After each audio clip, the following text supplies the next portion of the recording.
Salut à tous, c'est Hugo Mouton. On se retrouve aujourd'hui pour une nouvelle vidéo. Une vidéo sur le Grand Prix de Russie, le 16e Grand Prix de la saison 2019. Je vais directement commencer cette vidéo et ce Grand Prix car je n'ai pas grand chose à dire. À part le fait que j'essaye de faire des vidéos quand j'en ai l'envie. Il y en aura, sachez, une vidéo par mois obligatoire et peut-être que des fois j'aurai des petits kiffs et je ferai une vidéo en plus.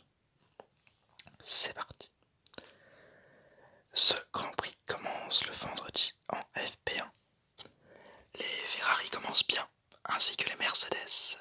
Toutes les équipes motorisées par Honda auront des pénalités moteurs pour anticiper le Japon qui est leur Grand Prix à domicile, qui est donc plutôt important pour l'écurie.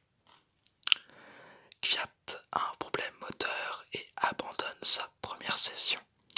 Kubica, Giovinazzi et Ricciardo spinent sur cette piste piégeuse. Ricciardo d'ailleurs casse son aileron arrière en spinant, sans gravité pour la Renault, mais il doit passer au stand.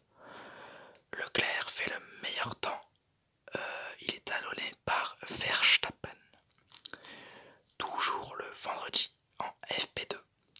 Kvyat et Gasly manquent de se percuter à la sortie des stands. Le local de l'épreuve s'excuse en disant qu'il n'a pas vu Charles Leclerc, qu'il n'a pas vu Pierre Gasly. Je dis des erreurs déjà en début de vidéo, ça s'annonce être une très bonne vidéo. Cet événement d'ailleurs va inquiéter Pierre Gasly, car il était à deux doigts de faire un accident quand même. Mais il passera vite fait à autre chose étant donné qu'il fait le 6e meilleur temps de la FP2. Donc le pilote Toro Rosso qui part très bien. Les pilotes sont nombreux à bloquer les pneus dans le virage 14 qui est piégeux. Giovinazzi et Grosjean comme en FP1. Aussi George Russell. Hamilton en tour rapide manque de peu la collision avec Alex Albon. Les rôles s'inversent avec Sainz qui manque de percuter Hamilton. Et Verstappen réalise le meilleur temps devant Leclerc. Hülkenberg fait une deuxième bonne séance d'essai. Donc vraiment Hülkenberg est sur une très bonne série. Depuis l'annonce de son renvoi de Renault, il est vraiment pas mauvais. Le samedi en FP3, Leclerc est le plus rapide. Verstappen n'a que peu de temps de session à cause d'un changement moteur, mais il a le temps de sauter dangereusement sur un vibreur et de spin dans le virage 14. On revoit l'ancien Verstappen prêt à tout, ce qui n'est pas déplaisant, moi j'aime bien. Kvyat a encore un problème moteur, ce qui est plutôt inquiétant juste avant les qualifications. Et surtout qu'il est censé avoir changé son moteur parce que c'est quelqu'un motorisé par Honda, donc c'est un peu dommage. Les Ferrari dominent et veulent aller chercher leur 4e victoire de la saison. Les Mercedes sont assez loin, 4 dixièmes de Leclerc pour Hamilton.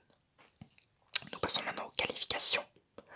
La Q1, Albon spin et se crache en début de session, ce qui provoque un drapeau rouge, ce qui laisse peu de temps pour les pilotes pour repartir. Donc, première erreur majeure de Albon depuis son arrivée chez Red Bull. C'est assez dommage, mais bon, on ne peut pas vraiment lui en vouloir, il a peut-être quelques petites difficultés. À la reprise de cette Q1, Kvyat ne peut pas repartir et les Williams sont éliminés. Raikkonen est d'ailleurs battu par Giovinazzi, son équipier. Je crois que c'est la 3e fois de la saison, si je dis pas de bêtises, que Giovinazzi bat Raikkonen en qualification. En Q2, Gasly surconduit et sort dans son dernier secteur. Il est d'ailleurs éliminé. Et les Racing Points sont elles aussi éliminées. En Q3, Leclerc prend la pole provisoire, suivi de Vettel. Ensuite, au deuxième passage, Leclerc améliore son tour. Vettel sera totalement et Hamilton donne tout et prend la 2e place, alors que c'est un circuit qui était pour l'instant, à ce qu'on voyait, à l'avantage des Ferrari. Je vais donc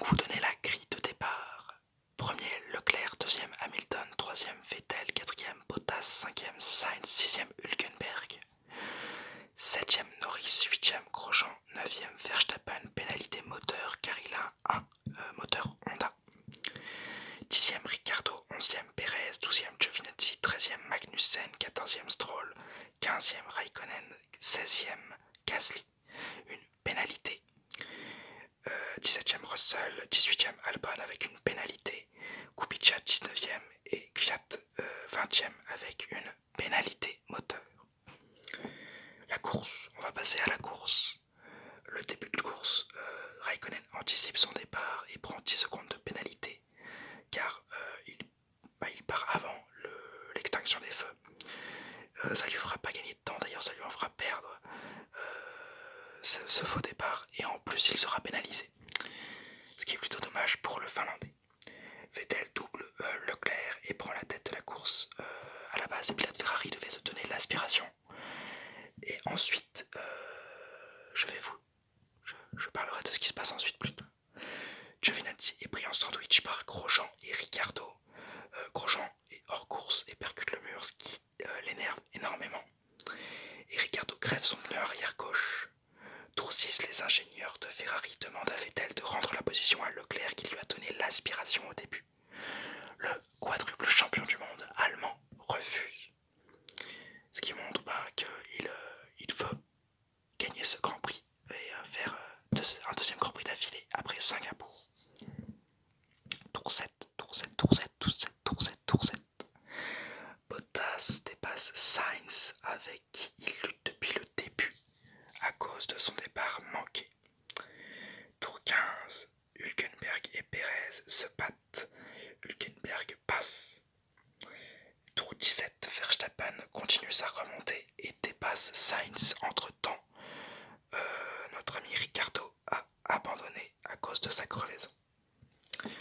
En milieu de course, le tour 22, Vettel est désavantagé par la stratégie Ferrari qui avantage Leclerc qui s'arrête avant l'Allemand. Donc c'est l'inverse de ce qui s'est passé à Singapour. Tour 24, Gasly et Albon se battent, la Red Bull sort vainqueur du duel. Tour 27, Leclerc rentre tandis que Hamilton reste en piste. Leclerc dépasse son coéquipier et un tour plus tard, l'Allemand abandonne et demande avec énervement le retour des moteurs V12 avec qui il a gagné ses 4 titres de champion du monde avec Red Bull. Ce qui montre une certaine lassitude de Sébastien Vettel pour ce sport parce qu'il râle et il ne fait pas de très bons résultats. Cela provoque une virtuelle safety car qui aide les Mercedes au stand. D'ailleurs, allez voir mes vidéos sur les drapeaux et les réglementations F1 si vous voulez savoir ce que c'est une virtuelle safety car, si vous êtes un nouveau. Comment se faire de l'autopromo. Les Mercedes rentrent au stand, ce qui leur donne la tête de la course. Tour 29, Russell fait son deuxième DNF d'affilée après Singapour. Problème de frein qui lui fait percuter le mur. Kubica abandonne sur problème mécanique. Donc les deux Williams hors de la course.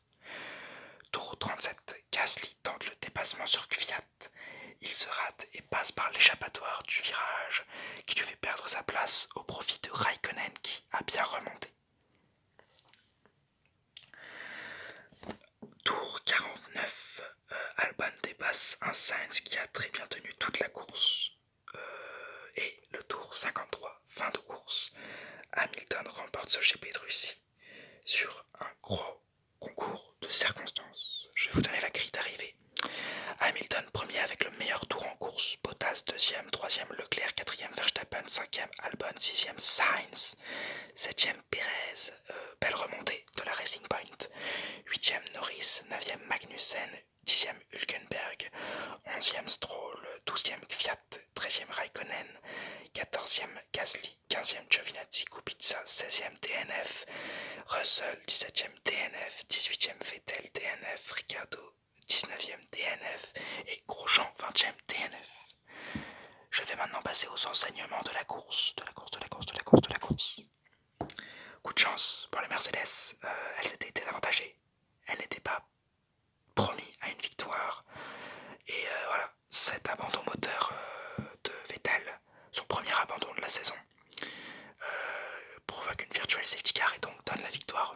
hein, involontairement. C'est très dommage.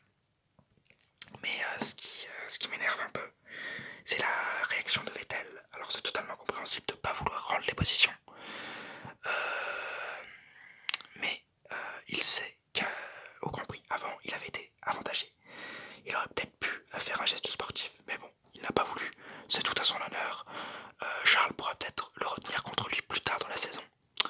Mais bon, il reste plus grand chose à jouer, hein, parce que les Mercedes, grâce à ce concours de circonstances, sont championnes moteur et enfin championnes constructeurs. Et donc il n'y aura que Bottas et Hamilton pour le titre. Il ne pourra pas avoir de Ferrari ou de Red Bull de Verstappen pour lutter contre le titre. C'est donc les Mercedes qui sont sacrés en Russie. Je vais prendre un petit point. Les Alpha hors du coup, hein.